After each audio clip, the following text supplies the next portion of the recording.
And now, ladies and gentlemen, I'm going to invite the Grizzly Patriot here for a message.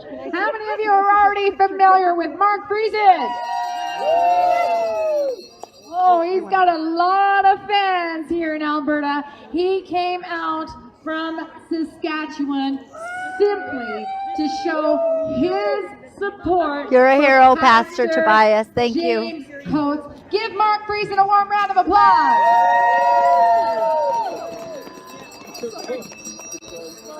She just said Thanks, love you. I love you. Pray for you all the time. No idea what she's in store for us. But no, I won't take up a lot of your time. I've been at this for a while, this fight. And I've traveled across the country a couple of times, both sides of the country, throughout my province in Saskatchewan. And part of this journey that I've been on, I knew was coming. And it's, on one end, really frustrating because I knew it was coming. I didn't know in what form. I didn't know they would use a flu to do it, but they're doing it. And here we are. And we have to deal with it. We have to stand up to it. I watched yesterday the hundreds of people that were here in support of Pastor Coates. And it inspired me, once again, to hit the road and go support a brother in need, a fellow patriot, an important freedom fighter, and a leader in this movement and in this fight for freedom. So I had to come. I had to jump in the truck. I had to get my butt here to show support from Saskatchewan for Brother Coates.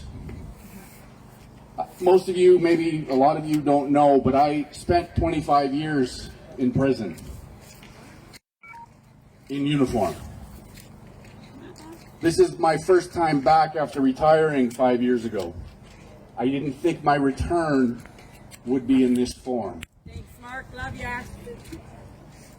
It's greatly, greatly disheartening and enraging to know the kind of individual that normally resides in this place. Pastor Coates has absolutely no business in this place. No way.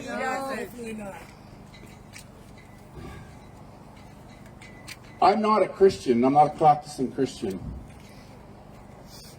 I'm not religious. Yet. Getting there. Are you sure? He's getting there. But I am very spiritual. Yes, my brother. And I believe this is a calling, not only for myself, but for all of you. Asshole. We are in the fight That's right. Yes. of at least a generation, if not more. This fight is enormous. This fight is in defense of our nation, our freedoms, our liberty, justice, prosperity, all of the values wrapped up in Western civilization. A civilization, the best civilization humanity has ever known in terms of freedom, liberty, justice, prosperity. This attack is on this civilization, Western civilized world, which is based on the values of Christianity. There is no coincidence that the attack that we're seeing on the church and on pastors across our country, it's not a coincidence. This is a direct attack against Christianity and the values it represents. 100%. This is an attack on community, on people coming together. They don't want us gathering, not because of the flu. They don't want us gathering because they know when we gather, we'll unite, we'll grow, and we'll defeat them. They know that. They're scared of us. And they are scared of us. Most definitely they are. We, as a people, have all the power. We just need the information to then exercise that power. When they say information is power, they mean it. And it's true. It's our job as leaders, and each one of you here our leaders. You are the tip of the spear. Pastor Coates is the tip of the spear. Woo! And we have to lead. We have to be shepherds to the sheep. Because there are plenty of sheep not paying attention, have no idea what's coming. But sheep can be led. Right now, they're being led by the wolves. It's Right. our job to shepherd them away from the wolves, back to where they belong, defend our freedom. Yes. Somebody mentioned a little bit ago. Thousands upon thousands of Canadian lives were given and sacrificed so that we could gather here today. Yes. If there's ever a time or a reason for the Charter of Rights and Freedoms, it's right now.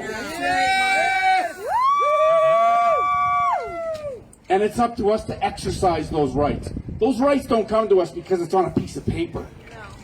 That charter is a legal document. Our rights are God-given. Our rights are inalienable. Right. That document just helps us express those rights in a court of law. Right.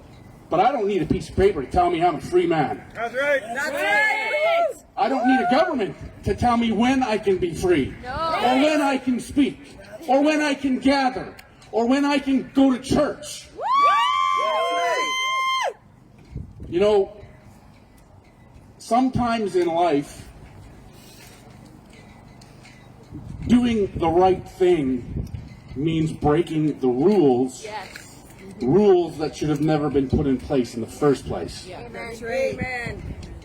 We have to stand, we have to shed the fear, and we have to while we're shedding the fear, we have to inspire others. Yes. We have to show them no fear.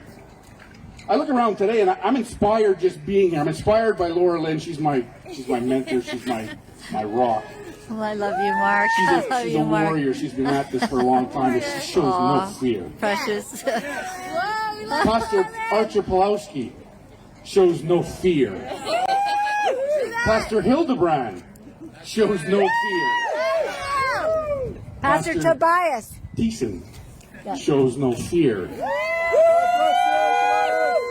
And when I opened, I said I'm not a Christian practicing, but I am a follower of these leaders Yes. that we so desperately need as a society and as a community. So that's why I'm here today. That's why I'm so happy to see you folks here today. We always want more, but it is what it is. We'll take what we get. We're in the fight of our generation, maybe generations.